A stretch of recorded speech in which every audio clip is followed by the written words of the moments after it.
Hey subjects, Warlord here. Haven't heard this voice in the intro in a while, have you? Anyways, time to head back to the Wild West and make people yee their last ha. Go bareback on this whole situation.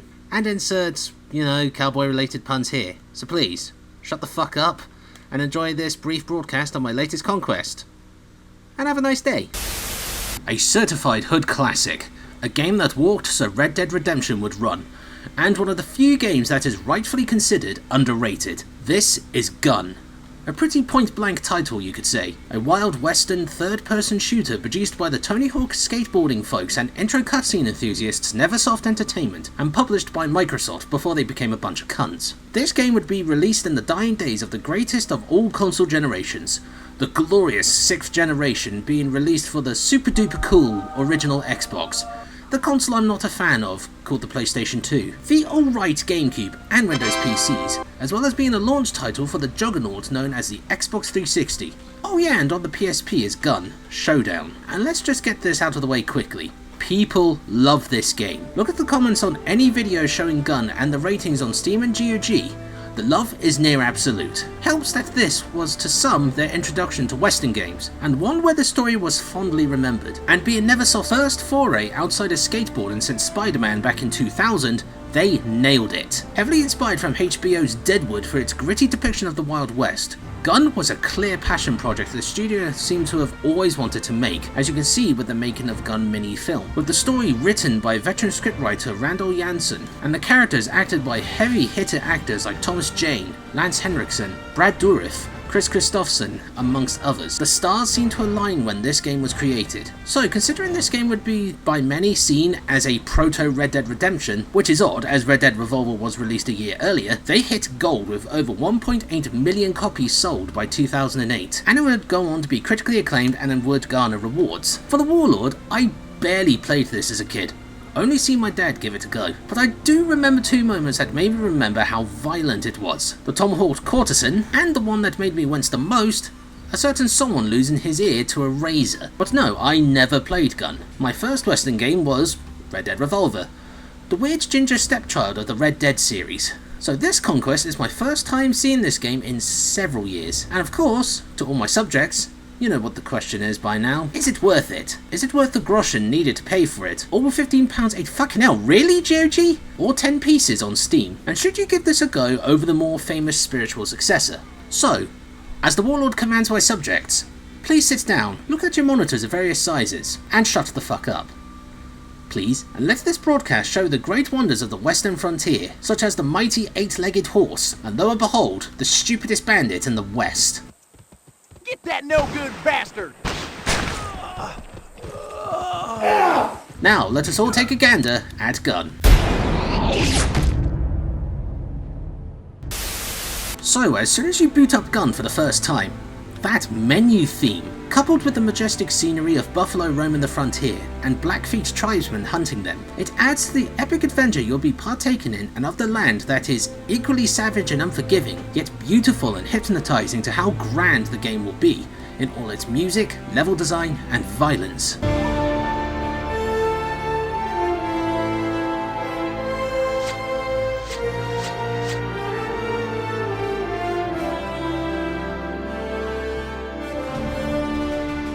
Not that there is much to be seen on the menu anyway, maybe fiddle with graphical settings first, only going as high as 1280x1024, but other than that, there isn't much to do. So, let's start this epic adventure. And the game begins with a cutscene showing Apaches killing conquistadors during the Second Coronado Expedition of 1542.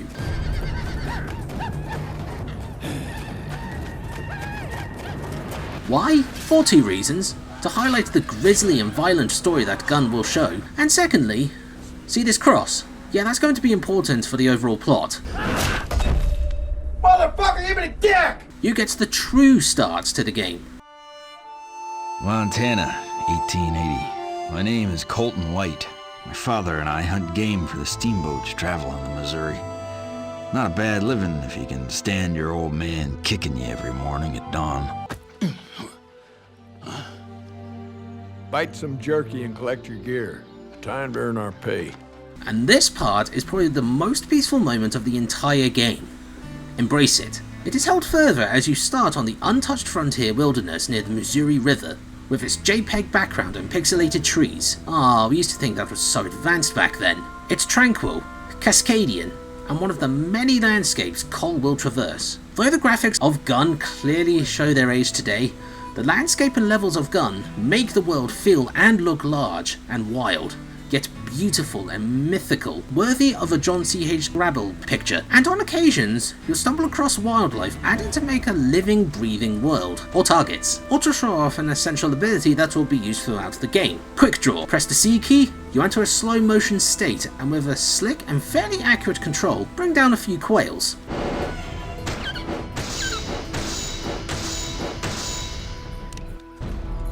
The hunter goes more than splendid. 2 elks. Good. Alright, you got him.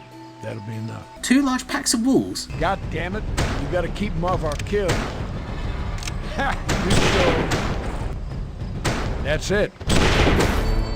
Here's your knife when they get in close. And to top it off, a grizzly bear with a fine rifle saving Ned.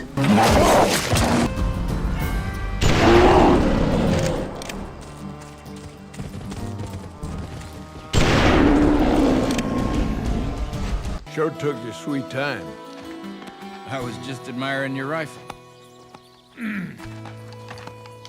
Another tick or two and you'd be putting me to bed with a pick and shovel. You're too damn ornery to die. The story begins to gain more traction, however, as Colton and Ned board the Morning Star. Suspense and mystery build as Ned gets very friendly with Sadie, his favourite courtesan. Oh, fuck! Then a creepy priest begins to talk to Colton. A glorious bounty, my son. Truly the Lord has blessed you with the talent of a marksman. I do all right, preacher.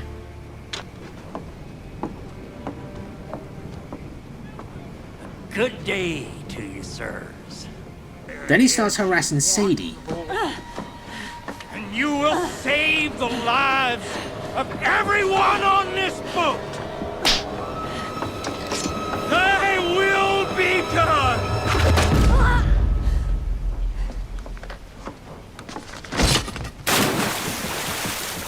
Now! Oh, shit! Oh man, the use of the stock sound effects in this game always makes me giggle, reminding me of GoldenEye 007. Anyway. Kill them all and find the item. Thus begins Colton's first big firefight against the Renegades. It's nothing too difficult, being within the first 15 minutes of adventuring. Follow Ned, kill the bad guys, use some cannons to sink some ships. Yes, you get to use gun emplacements throughout the game.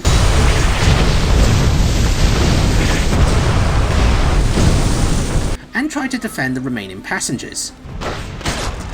Gunplay of game is very good, getting more difficult as the game progresses. But the fundamentals remain the same.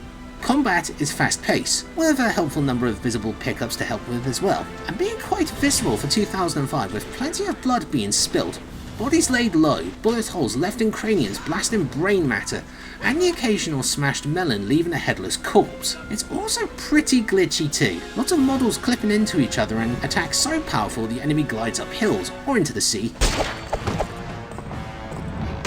But hell, if times are hard or Colton's on the verge of death, a good hard drink will restore health and make Colton's kidneys work overtime. Damn, this is good shit! But with the numbers, cannons and a fort, Ned and Colton can hold on for much longer as the Renegades have plenty of numbers on their side. So Ned makes the ultimate sacrifice. Quick, take this. That's a token to the Alhambra, the cat house in Dodge City. Go there and ask for Jenny. I ain't leaving you, Pa. God damn it, that's what I'm trying to tell you. I ain't your father. Now, go!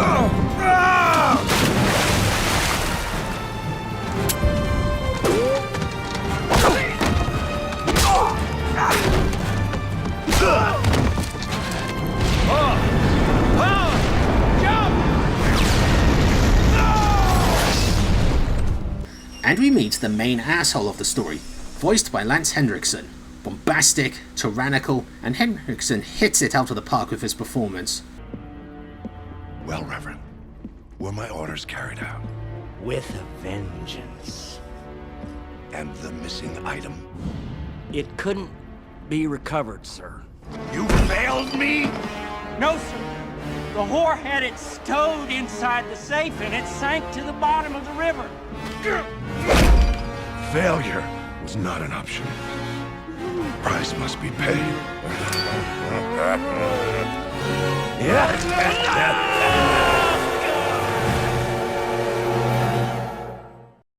He's an ass! But despite all that's happened, Cole survives. Give me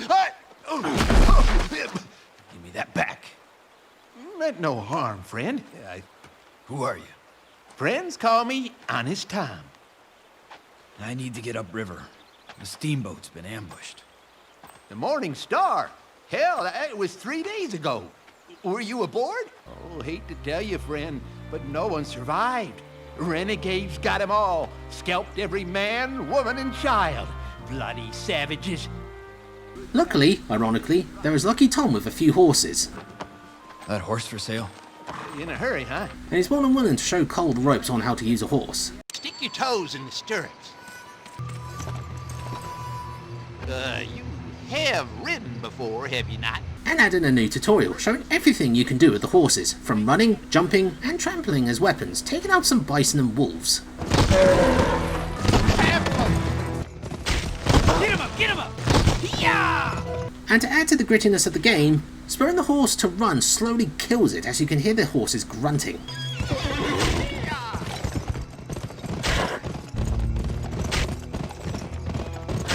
In terms of the controls, it's familiar with a heaviness and slight inertia to their movement. Once galloping though, it's a tad too light with a slight change of direction causing the horse to crash per se. But Cole passes with flying colours, and he heads off towards Dodge. God damn it, it took you long enough. So much for your name. You really think I'd give up my ride without a fight? Let's kill this bastard. Onwards to Dodge City, on this semi-linear path that herds you towards it, kind of like Sudeki's level design. I swear the mid-2000s had this kind of level design. Dodge City.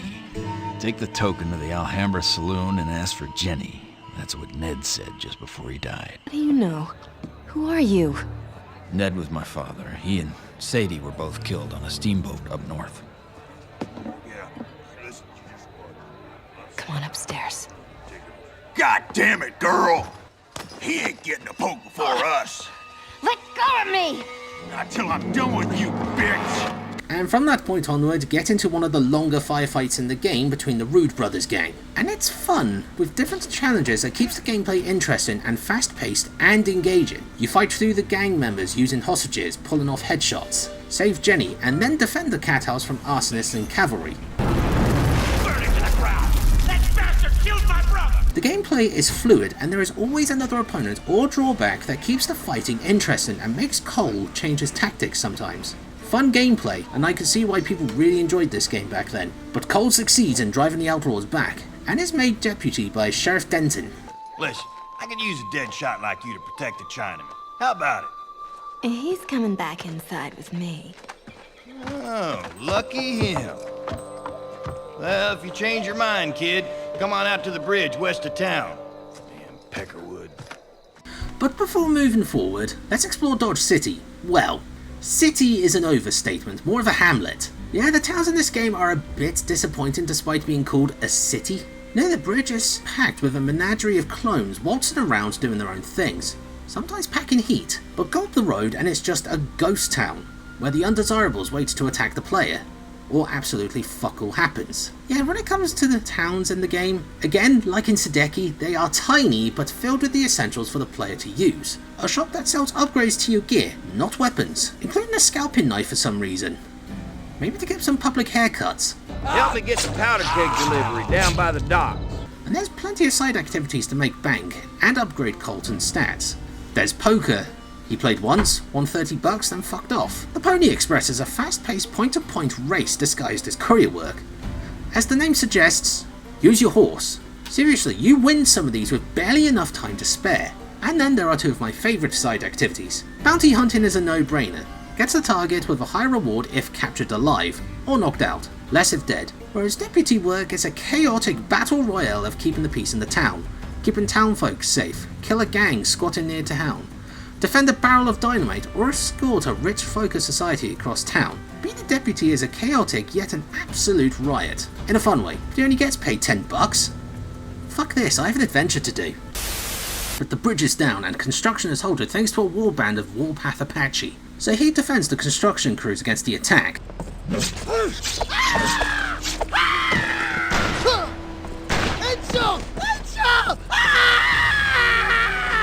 It takes a few attempts, mostly it is because of the explosive barrels. Thinking gameplay wise, shooting those barrels would be helpful in thinning out the enemy numbers. Nope! It destroys the bridge, apparently. Fuck! But the charges are removed and the leader of the warband shows himself. God damn it, the devil won't give up!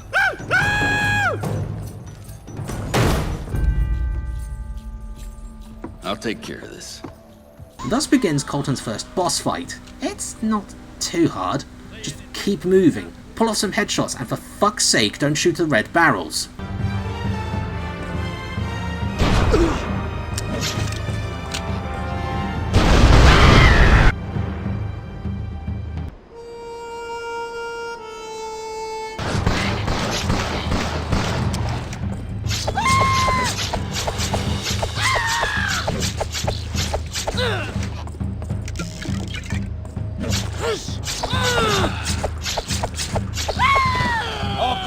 The road is open, through the Badlands and onto Empire City.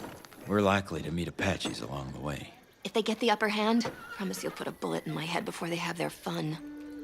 A cool defense mission follows, defending with constant motion and action, fighting on horseback, clearing ambushes, on foot to clear roadblocks via dynamite, and holding the line against ongoing attacks and protecting Jenny and the carriage.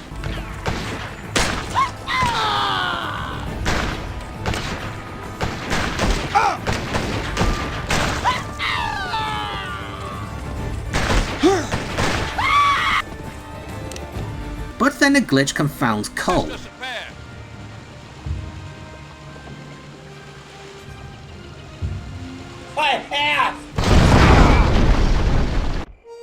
Okay, try again.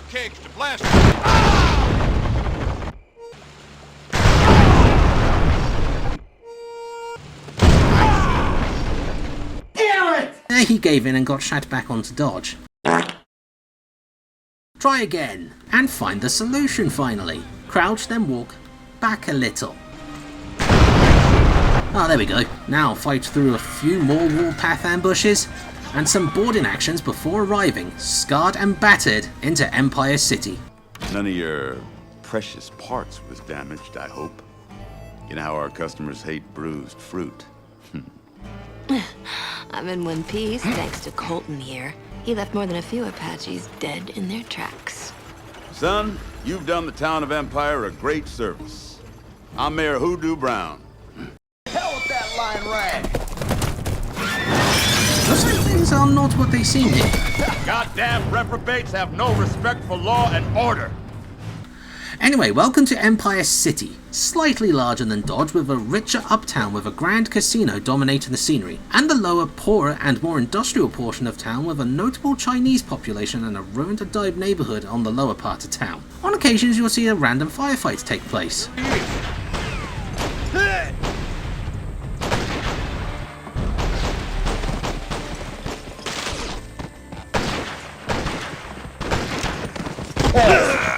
Yet, the game has the audacity to tell the town's patience is wearing thin due to Cole's peacekeeping of ending these fights. Sucks to be them, as I'm the deputy of Empire City. I am the law, deputized by Hoodoo Brown, mayor of town, also known as Hyman G. Neal, the leader of the Dodge City gang, with his fellow members J.J. Webb and Dave Rudabar as law enforcement. Yep, this game actually uses some historical figures from the time and the area, and with the opening of Empire City, there are some new side gigs to take part in. One of my favourites is Federal Deputy. Same as bounty hunting, but with more travelling and rewarding combat. This is the one activity I did the most, even if it does pay like ass. Your dumb ass so cold! That's TNT!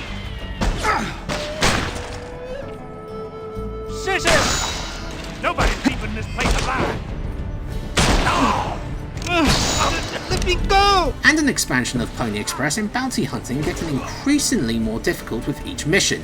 And you get the chance to explore more of the map. A rather empty map wilderness with the occasional attack from the stupidest bandit I've ever seen. Dinner's on the table, boys! Holy the fuck! But if you venture through the caves and hidden passageways, you'll find some gold. $10 worth of it. Helps with getting more powerful upgrades available in Empire City. But Cole has more important things to do besides jobs and shopping, and it is from this point onwards where one issue does begin to surface. The pacing of the story. At least in my opinion and in my observations, it does seem quite rushed, and the story could have done with a few more missions to make the pacing a bit more suspenseful and make the build-up more satisfying, I think. Anyway, here's what happens. On Cole's first job as deputy, Cole with Webb and Rudabar try and root out resistance scum from the town after leader Chavez, another historical figure, was seen in downtown. Where's Chavez? He just left. Before that, he was talking to them two. Well, I don't know, man. This here problem's getting pretty big. Them Apaches don't start pulling this thing together. I don't know what we're gonna do.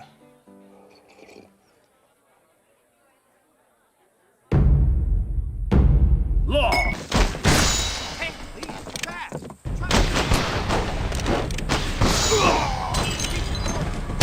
Got him! Chavez supposedly fleeing to a nearby farm outside of town. Reckon the chili eater's heading for the ranch. Here they come! Blaze away! Please, don't kill us. Let us go! Ah, damn, he fled. Oh well, we'll catch him next time. Whoa, what are you doing? Well, that's what happens when you make outlaws sheriffs. You shot those folks in cold blood. I'm taking you to Hoodoo.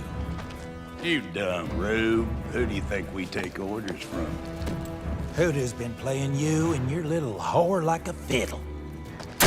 Thus starts another boss fight. First attempt did not go well. Not using the roll and Webb being armed with a shotgun, they wiped the floor with Cole.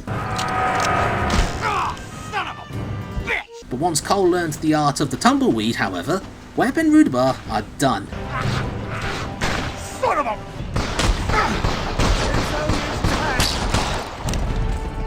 And having been played by Brown and knowing who his true master is, want some answers. Hey, kid. I'm nothing but your damn puppet. Is that what you think? Whoa. Just like you're gonna be. Kid, listen to me. That preacher you're looking for is in that room right now with Jenny. Jenny!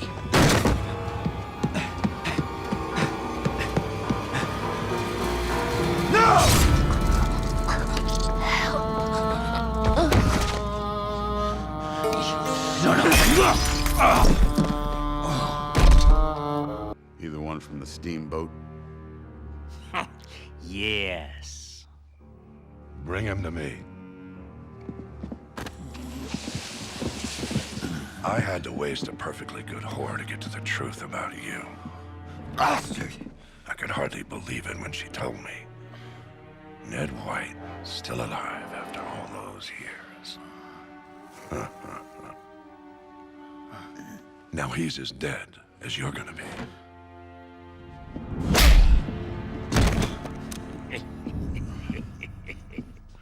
Hang him in the morning for the murder of the girl. Cole was deputy for 15 minutes.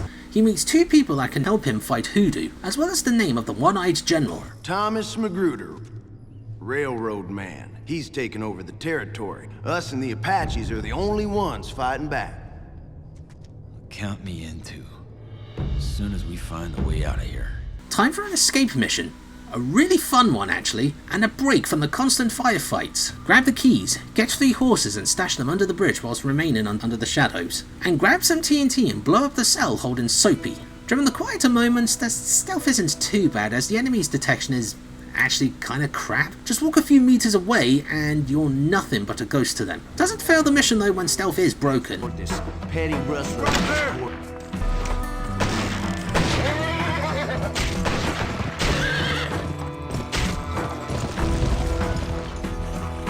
We gather the posse and ride out to the Badlands. Gentlemen, I regret to say this is where I fold. The calmer climes of dear old Dodge you're calling. So long, Soap. I wish you well. Whilst Port, the other guy, and Colton meet up with the Resistance. Are you blind? This is one of Hoodoo's boys. You're mistaken, friend. Ned and I have been working the Rockies since I was a cub. Ned was murdered just a few weeks ago. Clay? He's after Thomas Magruder, just like us. I tracked the man behind Ned's death to Empire. Turns out he was working for Thomas Magruder. Oh, want to get Magruder, do you? And every bastard on his payroll. Welcome to the Resistance. Cole is the rebel scum now, in one of the shorter chapters of the game. Doesn't mean it wasn't fun, because it was fun. Allied with the Apache tribes, the Resistance is led by Clay Allison and Chavez E. Chavez, and seeks to end the tyranny of Magruder, free Empire City from Hoodoo's grasp, and bring at least some good back to the frontier. In 3 main missions, Cole would live the rebel life and bring it to new heights. The first one was ambushing one of Magruder's trains. Using one of the tunnels in the Badlands as well as a helpful number of explosive barrels, you derail the train, steal a Gatling gun, kill the surviving lawman and train crew.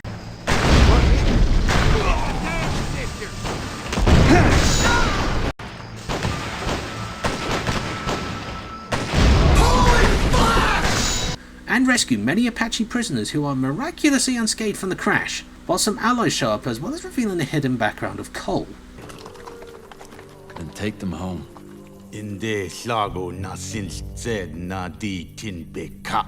Now I've set many free. Where did you learn Apache? I'm not sure. It's like I could understand what he was saying, but I couldn't quite speak it. A great victory calls for a great celebration.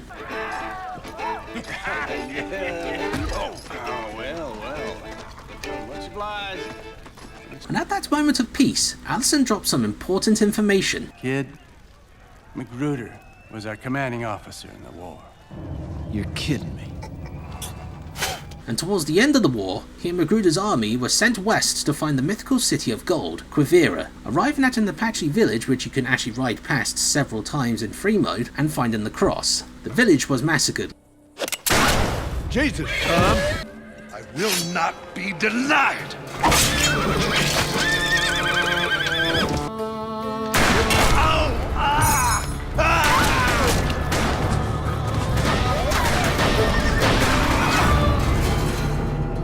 Leaving only 2 survivors. Shishinina hoting, gobinina shijie, yine bir yishklish. Bahis ahi, bechina na hinil.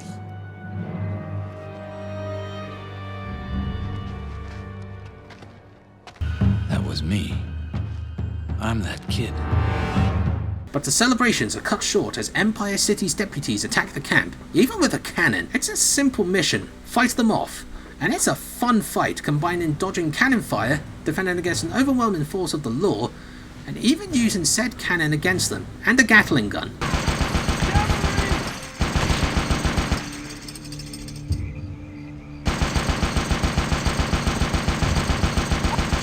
And what makes this mission a fun one is the stellar sound design of the weapons. In fact, all the weapons in the entire game sound amazing. They are thunderous, with each weapon sounding more and more powerful as Cole's arsenal upgrades. Helps as well as the weapon sounds are from authentic or near authentic weapons from a firing range, all adding up to make the large firefights sound more brutal and visceral. Keep moving!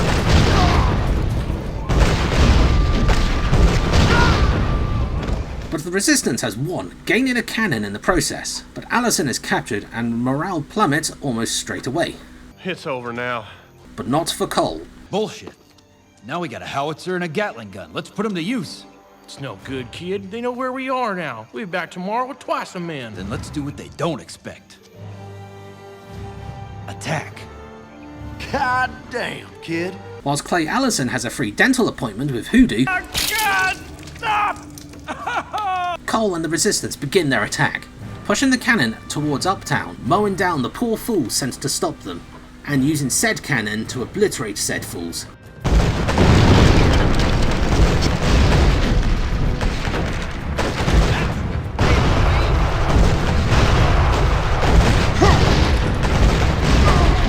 and chase Hoodoo through an opium den back into his casino in a fiery firefight.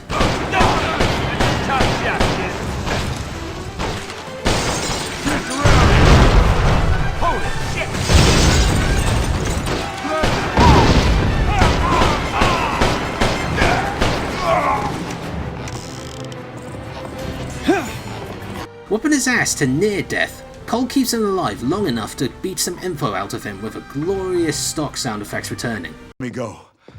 I'll give you whatever you want. I want some answers. Let's start with a steamer. Why was it ambushed? Tell me. Or I'll turn your brains into wallpaper. There was something on board. Something Magruder's whore had made off with. Sadie, what was it she took? I don't know. Only the preacher knew. Magruder sent him to get it back at all costs. But the bitch stowed it in the pilot's safe. It sank when the boilers blew.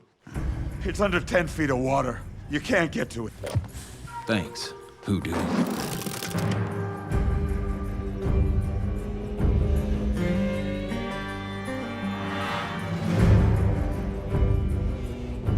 You son of a bitch! Don't see many citizens rushing to your aid, Mr. Mayor. Why might that be? How funny it'll be to see the coroner.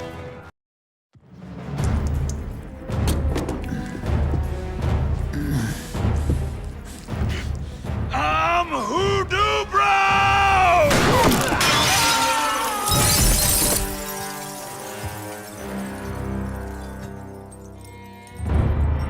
You were. Empire is free from Hoodoo's control, and Cole has the info needed to find the item again. Sure makes a stink, don't he? We should stay, kid. Could use you when Magruder retaliates. Gotta get what's in that safe. Maybe that can help bring him down. Off to Dodge first, though. Dodge? What for? To pull a certain safecracker out of retirement. Yeah!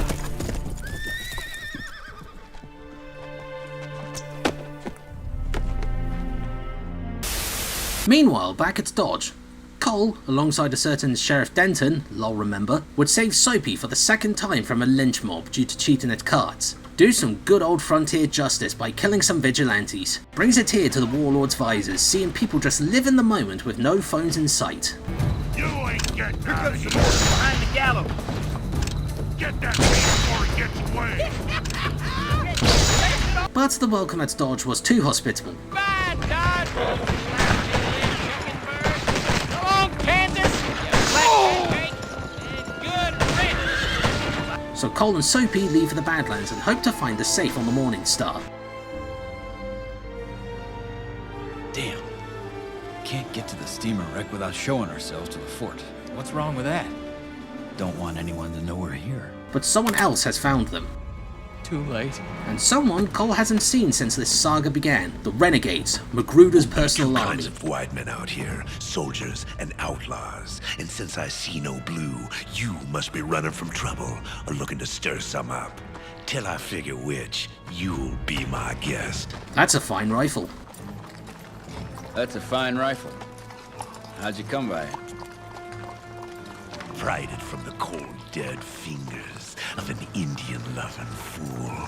Rugged, feral, made savage on a mission that has taken over their commander's life. A grisly remnant of a Confederate army fighting without a cause. They are taken prisoner at Fort Hollister, but luck seems to be on their side as Reed shows up, prompting Cole to escape. Let's go. Magruder's impatient. Holy shit, it's Reed. He must be after that safe too. Come on, let's get out of this hill. And with the help of some of the prisoners Cole rescues, he escapes, slitting one throat of a renegade at a time. Kills some sentries outside of the fort with a new bow and arrow.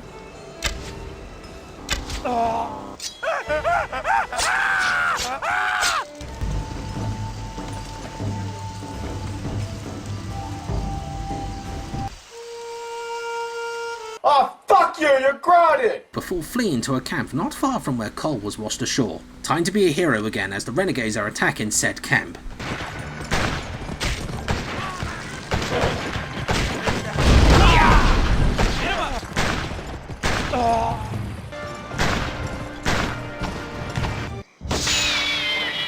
Led by their chief, Fights at Dawn, Cole would help the tribe find peace and end the threat of the renegades once and for all by attacking their fort. Make you great again. Destroy the fort and the men inside. Destroy them first, then the fort will be vulnerable. I know how this can be done. One of the good missions of the game, it is an action-packed, close-quarters, no-holds-barred fight raining bloody vengeance on those bloody degenerates.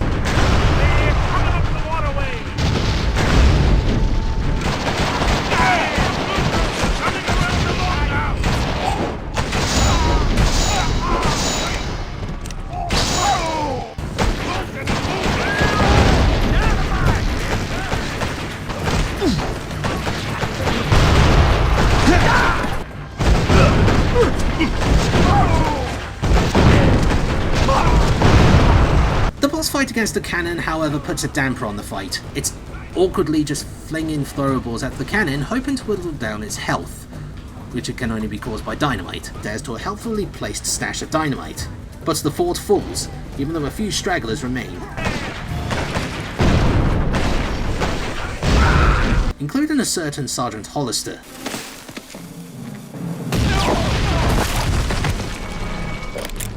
You'll never kill me. Cole will bring the bloody smackdown on Hollister. After a few attempts though. Hold dry on ammo!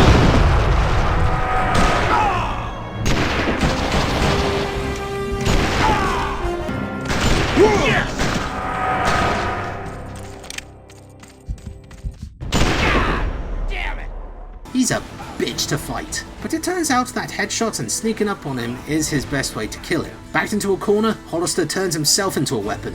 Die!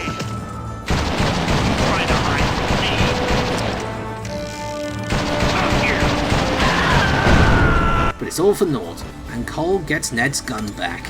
An absolute beast which fires a fucking 69 caliber round. This gun will be the workhorse from now on. With the way clear, Cole and Soapy finally reach the Morningstar and retrieve the final piece of the With the way clear, Cole and Soapy finally reach the Morningstar and retrieve the artifact in the safe. Thank you for saving me the trouble of trying to open that myself. Now hand it over.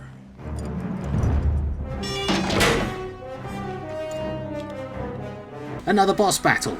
A battle of motion, dodging Magruder's raiders and Reed.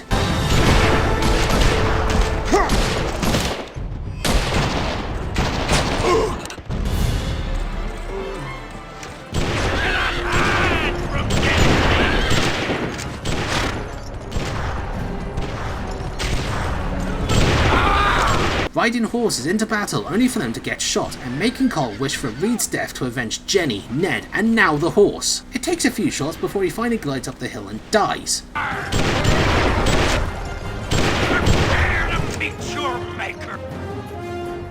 Only for him to crawl away from the vengeful Cole afterwards.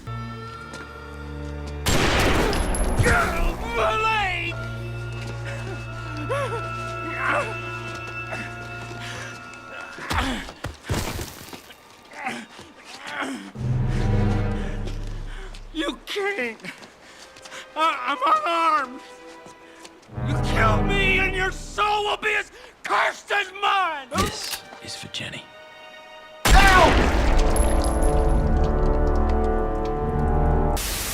But one more piece of the cross is needed. Luckily, Cole knows who has it. Many Wounds, his brother.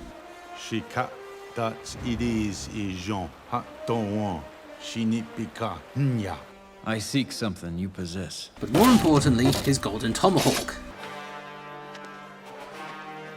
There's a Latin phrase on each arm. It looks like some kind of map to... Just need to kill a few raiders first. Remember, if you keep moving, you will be harder to kill.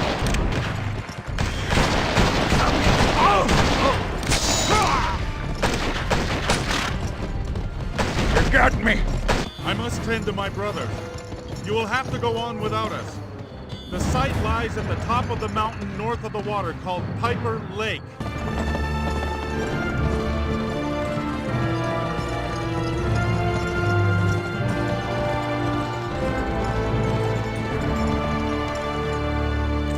the location of Quivira is found. Looks like twixt the tears of God and the spires of heaven, when sun and moon meet, dusk. Behold his kingdom. There, they missed the mark. It's above the mine, not below. But Magruder knows this as well.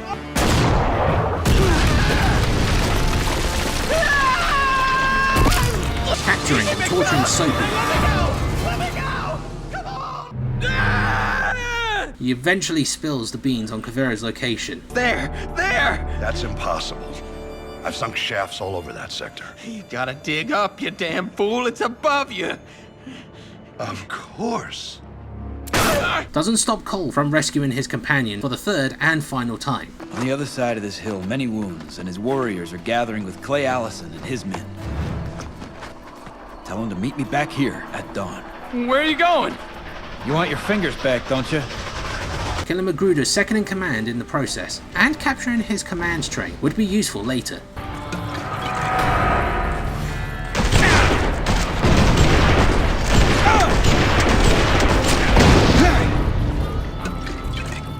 Final battle against Magruder is nigh, using the train to open the mining operation. Welcome aboard the Kill Magruder Express. Next stop, end of the line.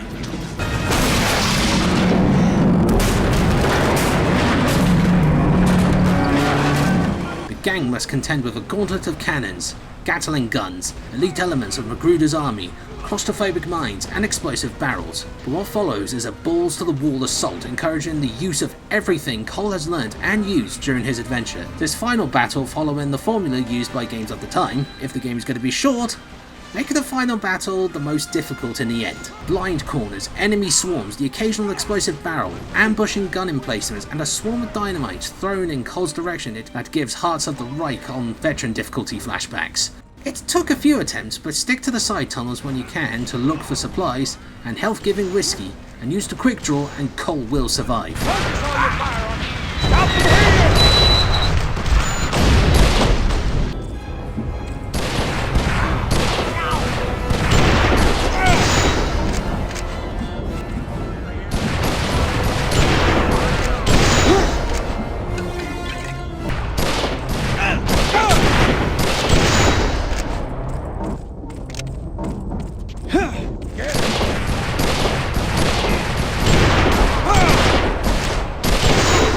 Cole makes it through the main mine itself, but the fight causes the main tunnels to start collapsing. But Cole has come this far to quit now. Get out!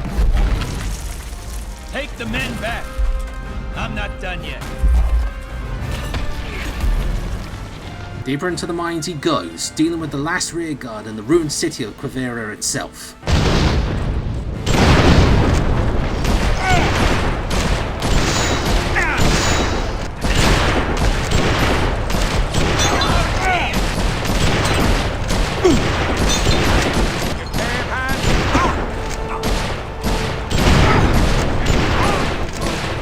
Before finally confronting the man himself.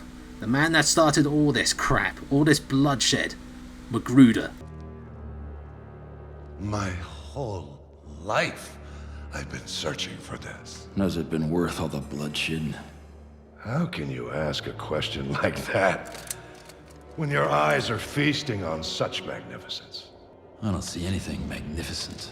Just a fat, one-eyed bastard whose greed has no boundary.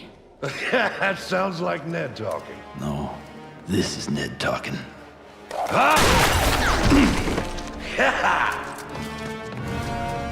Let's end this. Armoured in full metal body armour that prevents headshots for some reason, Dynamite does nothing, and the bastard has some backup in reserve. It seems hopeless, but look on the ground. Geysers. Throw some dynamite, set him on fire, and he'll have the audacity to say how unfair it is. What have you done to me? How can this be? After being burnt to a crisp, he bravely runs away to an elevated position and begins throwing dynamite to you below. Were it not for the quick draw, Cole will be turned into fertilizer. Do this 3 times, and Magruder's time on this earth is over.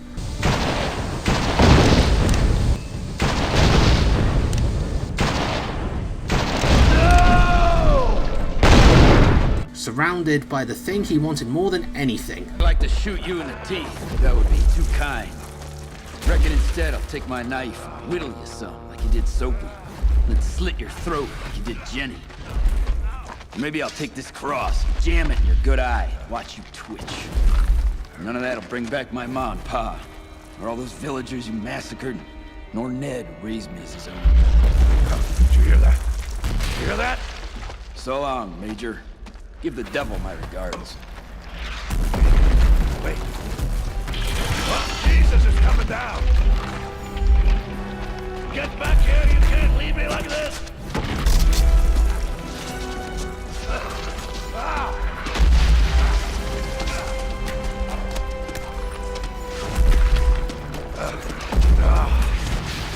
Get back here! I can make it worth a while!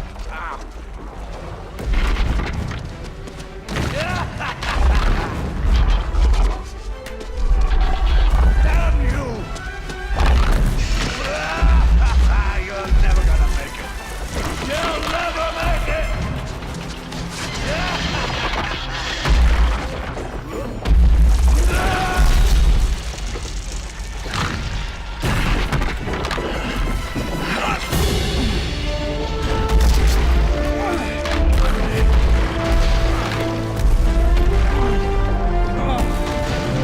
That, Cole's fathers have been avenged, alongside all those murdered by Magruder's ambitions. So ends Cole's adventure and legend. The end. Now our fathers can rest in peace.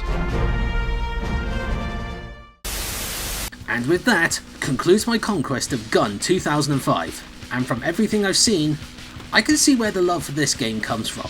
A labour of love with an epic soundtrack that adds to the grand western adventure that would become legend. The landscape that is feral yet civilised despite its small size. Yet also, it is full of character and a mysticism that adds mystery and a natural peace to some of the more tranquil landscapes. The voice acting from the characters just knocks the story out of the park and makes the cutscenes just unskippable. And of course, the gunplay makes every firefight a visceral and fast-paced affair. My only few complaints from this adventure is the pacing of the story pushing you without much build-up, and the glitches and stock sound effects neutering some of the more intense moments of the game, and the fact it's only 8 hours long, but sometimes you just don't need a 50-hour marathon filled with pointless side activities to make a good game. Just a well-designed game with a great story with lovable characters who are acted superbly alongside hateable villains with great gameplay to dish out harsh justice on those who break the law. So yeah, the Warlord highly recommends this game, and being easily available on both Steam and GOG for relatively cheap, there is no reason to give it a go. And as another surprise, you can play online again on the super sexy original Xbox again, thanks to Insignia, a revived Xbox Live server, and the fact this would influence the Red Dead Redemptions years later, it is cool to see where it all started. So yeah, I recommend it. And thus, ends my latest broadcast on my latest conquest, and I wish to give thanks to my loyal subjects and officers for their patience. And if you like what you see and hear, do the YouTube thing of liking and subscribing for updates on my latest conquests and make my influence grow. Next time, I'm delving into a sci-fi subject used a hell of a lot during the mid-2000s, becoming a mental marine, a paranormal paratrooper, and a psychic soldier. But which one is it? For there are quite a few adventures using this sort of trope. Well, it's time to split, and until next time, this is the Warlord signing out.